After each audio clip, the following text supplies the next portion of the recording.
Hello, welcome back to The Reading Mama. My name is Heather. I am an eclectic reader. Today I'm going to bring you what I read in June. So, first things first, going to grab my super simple reading journal. And I'm going to share some of the things that I was doing, and then I'll go through those books and what I actually got done. So, I had a couple of different challenges, and I list these all below in the description box, but I'm trying to do Chantel Reads All Day, both her Year with Maud and her Read Your Bookshelf challenge. I chose to skip a Year with Maud this summer just because I needed a Prince Edward Island break, but I did do the Read Your Bookshelf challenge. Also, Schoolay Sisters 5x5, I'm working on a list for that. My own 40 Before 40 books, and I also worked on the Read Historical Fiction challenge from Shellyish, from Shelley Swearingen, and did that. And then I'm reading along with Books and Jams for a summer readathon, and I'm participating in Big Book Summer, and also I'm turning the June journey with Inklings with Kaylee at Luminous Libro into a summer-long project.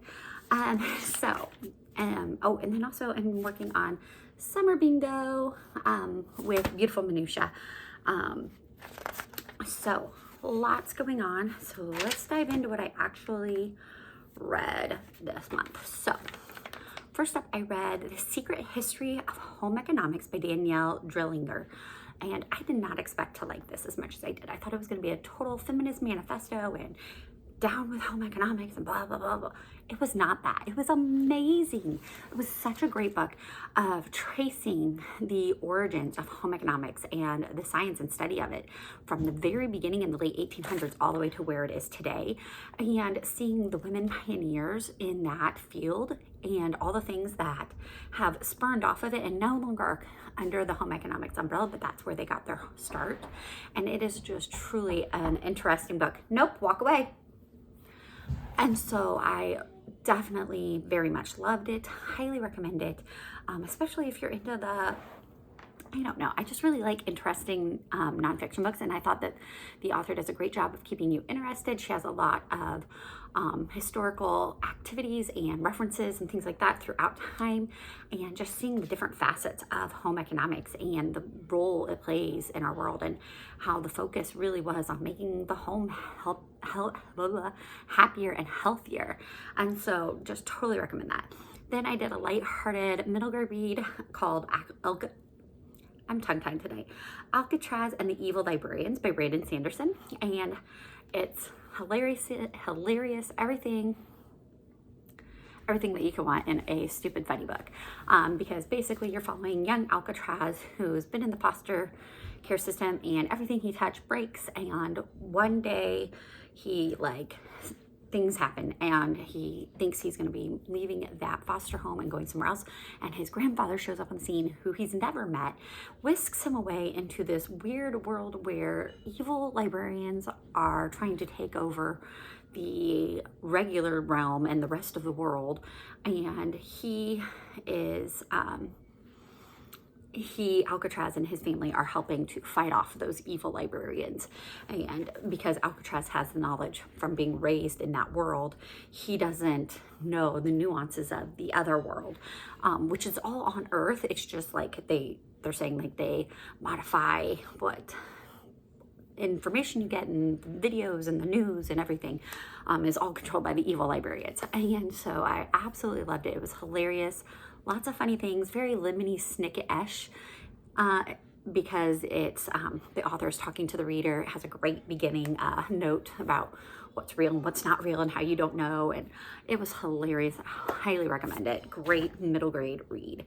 Then I read another kind of middle grade, maybe upper elementary book, and this one I read as part of the historical fiction readathon, and that was The Mozart Question by Michael Morpurgo. And I really loved it because I was looking for one that was one of the I think it was Charlotte at Coiny Reads had read something about historical fiction that takes place about music, and in this picture book that's a little bit longer, Michael Morpurgo tells about violinists from the Auschwitz camps and how they were forced to play for the Nazis, and then for the Jewish and political captives that were coming off the trains, and as they marched into the death chambers, and how this young boy who finds out his parents had violin, but he never knew, they weren't allowed to play it. He meets another man. It was a heartbreaking, beautiful story, something I'm putting on my purchase list to read with my kids because it was wonderful. Also, we're a big violin family. We enjoy classical music and such, and so it was great. It was a really good, a little bit higher level than a picture book. Then I did another nonfiction. It was called The Disappearing Spoon and Other True Tales of Madness, Love, and the History of the World from the Periodic Table by Sam Keen. With the title like that, it just wanted to know. We're doing a whole chemistry thing with my kids in school next year, so I was like, oh yeah, that'll be fun. And this was crazy. I will have a caveat that the author has a huge bent against Christians, and that comes out like a little, and then at the end he he just goes against us. But that didn't derail from the rest of the book because I can take my lumps. And he basically goes element by element and talks about all these different things that happen in the discovery of it, things that happened after the discovery of it, how they use it, how the periodic table was formed, all of this. And I kept telling my husband, it's like science with gossip in a nonfiction book. And I just couldn't put it down because it was great. I absolutely loved it, other than the fact that he was very against Christians, and there were a few things that are not young earth, which is what I believe, but I can read that, and Charlotte Mason, what is it Charlotte Mason says, I can chew it up and spit out the bones, I can take what I agree with and what I know is right, and I can spit out what's wrong. But I really enjoyed the book. Then I did a audiobook for middle grade called City Spies. My daughters have been telling me, you gotta read it, they absolutely loved it. I think I talked about it in another video where I started this book, and then the first chapter referenced Roald Dahl being a spy, and then I went off on a tangent looking all that information up. But I finally got back to City Spies and read it. It was fun, lighthearted, not like amazing. I mean, it was good. And it was fun, it was lighthearted, it was cute, it was a good middle grade read. Nothing that I was concerned about. Basically, a young girl is rescued by MI6 from a bad foster care situation in America, and is then put into this youth think tank kind of thing of spies they're in Scotland. And then they have to go, and they're trying to stop some villain who has this organization, and it has to do with them stealing artwork, and also with biological warfare, and all of this using their special skills and things like that. And so it was fun, lighthearted. Like I said, I did an audiobook version. It was a great audiobook. I recommend it. I don't know if I'll continue the series, at least not at this point, because I'm kind of bogged down in other books, but it was really good.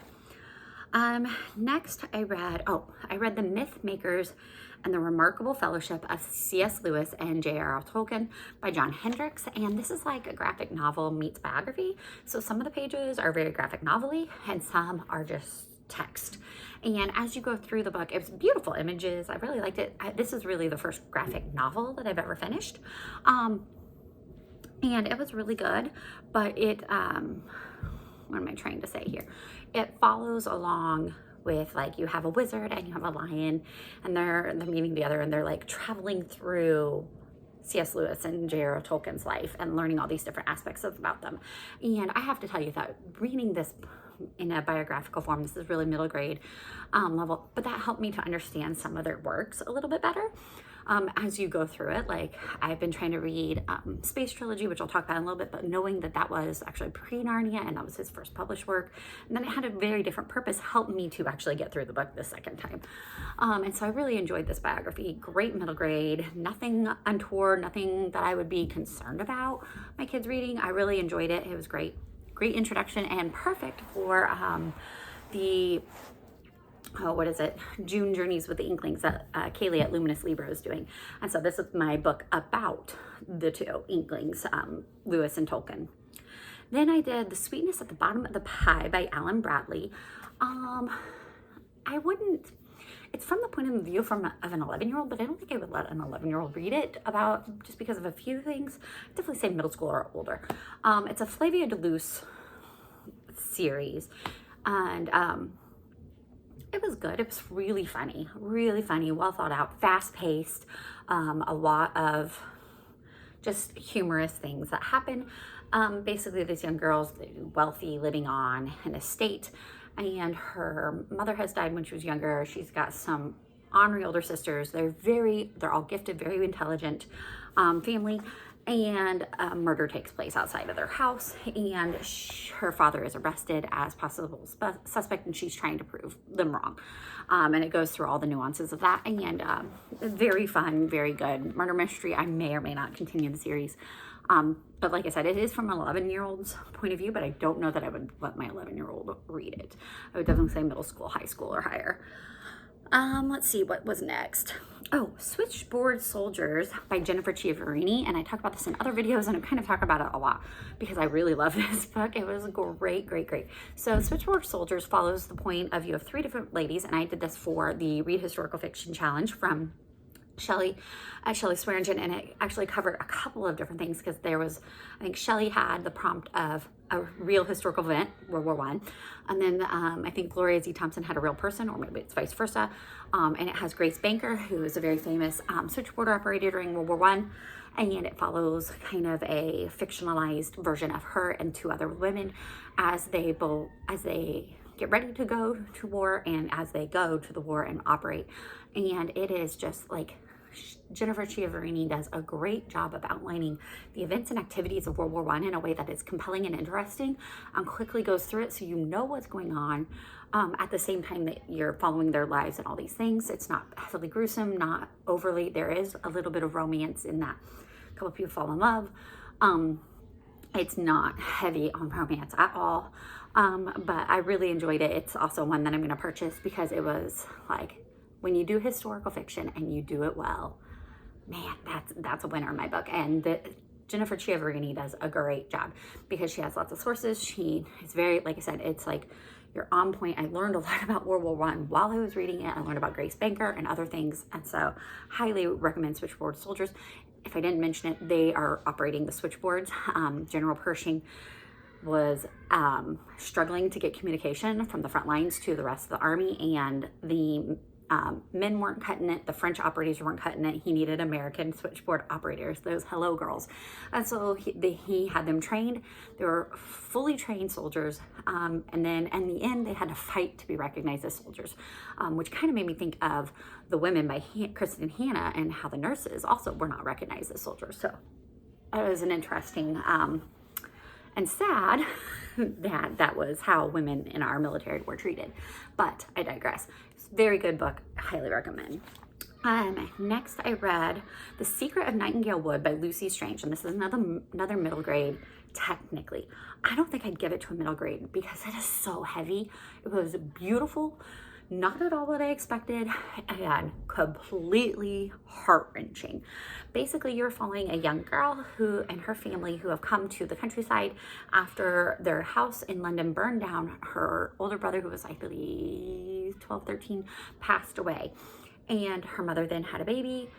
Right after the brother died, mom has not been the same. Mother is not well. She is not doing well. She cannot get out of bed. She's severely depressed. You've got postpartum depression with PTSD all stacked up against her in that grief.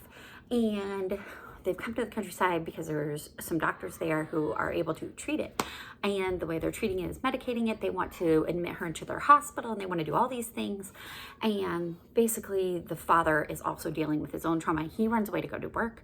The daughter's left there, and feels like she's battling with all the adults. She's all alone. Then her baby sister gets taken away, and she really is struggling.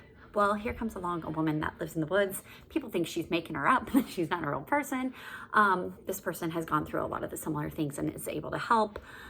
I don't know. It was, as a mama reading it, it was like, oh my goodness, this is so heart-wrenching and heartbreaking. And I don't know that it would appeal to my kids, actually, but it was, wow. It was so well written, beautiful language, beautiful viewpoint of the young girl. And you just want to fight for her. And so I highly recommend it. Next, man, it was a heavy month. Next, I went to All the Broken Places by John Boyne. Again, I picked it up because we were supposed to read one with dual timelines for the Read Historical Fiction Challenge, and I forget whose prompt was dual timelines, but I didn't know. Okay? I've never read John Boyne. It didn't say it on the cover. This is a sequel to The Boy in the Striped Pajamas, which I've seen the movie, but I haven't read the book, because after I saw the movie, I was like, there's no way I can read that book. Had I known, I wouldn't have picked up this book probably. But I am glad I knew that, because I definitely think you need to read or watch the movie at least first before you read this book. And a lot of it will be make more sense, because even like halfway through the book, I'm like, is this the sister of the boy in the striped pajamas? Because it sounds very similar, and yeah, it is. And so you follow Gretel, and basically she's dealing with her own post-traumatic stress from all of this, and growing up, and then you follow her both when she's 90 and living in London versus when she had been younger, and it was so much like just the grief of knowing, well, am I complicit because my father was this higher up in the war? And so the dual timeline is you've got her when she's in her 90s, and then you have when her and her mother had escaped Germany and gone to France, and then her troubled youth there and horrific story there, and then she moved on and moved, and like you just get like hit over and over and over, like, whoa, did not see this coming, and the ending is like, yes, but also horrifying. And so I'm not gonna give anything away, because you need those to keep rereading, because it's a thick book, it's a chunky book, and things will make you want to look away. But I really did enjoy it for the most part. But knowing he did Boy in the Striped Pajamas, and then this one, I'm like, I don't think this is the author for me. It's a little more than I can handle. So yeah, very heavy, a lot of big concepts dealing with guilt and stress and war and right and wrong. Trigger warnings, there is a lot of abusive family things everywhere, like abuse everywhere. Okay, so just so you know, that's all in there. Let's move on. Then I read Out of the Silent Planet. This is a reread for me. I actually did not pick up this book. I do need to mark a couple of quotes from it, but I did an audiobook version because I hated it the last time I read it. And I really wanted to read the next book, which is Paralandra, because people say it's better than this one, but I couldn't really remember what happened in this one other than I hated it. So I reread it. I liked it much better. I saw where he's going. I understand. Like I said, after reading the Mythmakers, I can understand a lot more of what the point is in this, rather than like, oh, he wrote Narnia, let's read this. And then it's not at all like Narnia. And so, yeah. So this was also part of my June journey with the Inklings from Kaylee at Luminous Libro. And this is my book written by the Inklings. I have more that I'm going to continue with that journey and that challenge, but I'm going to spread it out through the whole summer because, yeah, why not? Anyways, so that was wonderful. There's a lot of topics of basically colonialism. If you don't know, a man named Ransom is like on a walking tour in England, and then he stumbles upon this one house and basically is kidnapped and taken to space, where the people who kidnapped him are going to offer him to the aliens that live on Mars as a human sacrifice. He escapes before he's given to the Sorns, and he goes to these other people, and now what are their names? Why can't I think of their names? And he goes to them. Oh, come on. Where is it? There's the Eldil, Ransom, Yoi, Gnome, Eldil, the Hadraman. And so he's taken to them. He is a philologist, I believe is the word. He's a language guy. And so he begins to learn their language, and he gets to know these people. And so then he is able to communicate and understand them, but not fully. And then he's able to go meet their highest person and learn a little bit more. And basically in the end, you have Ransom, who is willing to understand and take time and get to know the people and be respectful of them. And then you have Divine and I think is it Robertson or something like that, who are like the colonialists and like, you do this or I boom boom stick, like very how you would expect a colonialist, somebody who doesn't care about the people at all and is trying to use them for their resources, kind of speak. And that's what the point is here. I don't know where it's going to go with Paralandra, which is the next one. So hopefully I'll read that and I'll report back. Then I also read, because it wasn't a heavy enough month, I read Night by Elie Wiesel. This is a reread, and it is a biography memoir of Eliezer Wiesel and his experience during World War II and his time in, I believe he was in 4 different camps. He's from Transylvania. He was in Buchenwald. He was in Auschwitz. He was in Bonn. And I think he was in one more in the end. But he tells it like it is. He just tells you what happened. It's horrible. It's his memoir. This is what happened during World War II, during the Holocaust, in these death camps. So it is as horrible as you think it is. And so while I recommend it, and I'm going to read his other books, like I said, these are rereads. I read them when younger. I was trying to decide if I would let my teen read this for high school. I think high schoolers could read this. My particular teen, I think I will pass for her. Some of the images, she struggles with anxiety, and I don't want to make it worse. And I think the imagery in this would be hard for her at this point in time in her life. However, I think many high schoolers could read it. I read it in high school.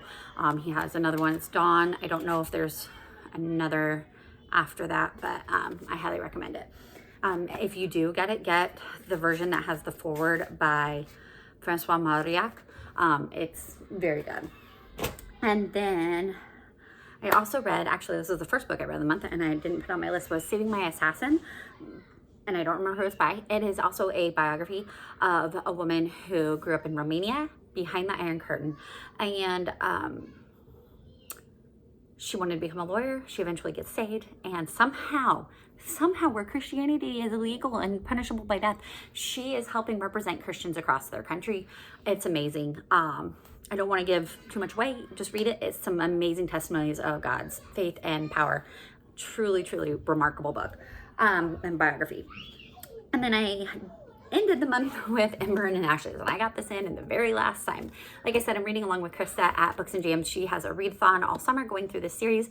I wasn't sure if I would love it, but I did. I absolutely love this book. It was great. You follow Leia and Elias. You've got both of their points of view, and they are in a kingdom where you have the scholars and the marshals are basically have enslaved the scholars, and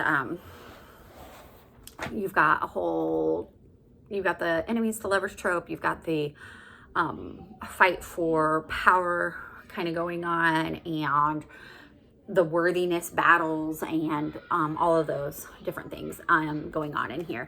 Really, really, really enjoyed it. I have a few quotes like this one. The one day a single moment comes along to define every second that comes after. Really loved it. I feel like there was another in here that I liked.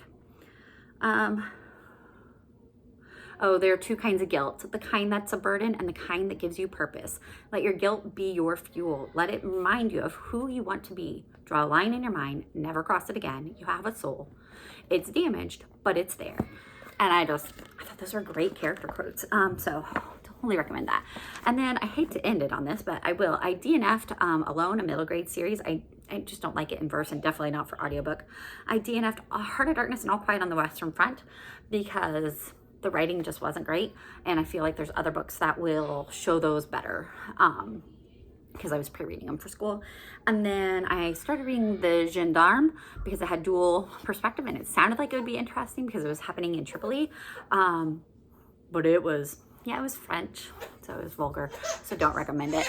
And I gotta go because that's baby crawling. So thank you so much for joining me, and hopefully I will be back with more books next month. I did actually finish another book. I know I finished on July 1st, but I will share it, and it's called God Smuggler, about Brother Andrew, who also smuggled Bibles in behind the Iron Curtain, and I highly recommend that. So if you're looking for some great memoirs, I had some options there, and it was also a lot of middle grade YA and all over the place. If you made it, please just drop an emoji with a heart down below to let me know that you made it here. And thank you so much for watching, and have a blessed day.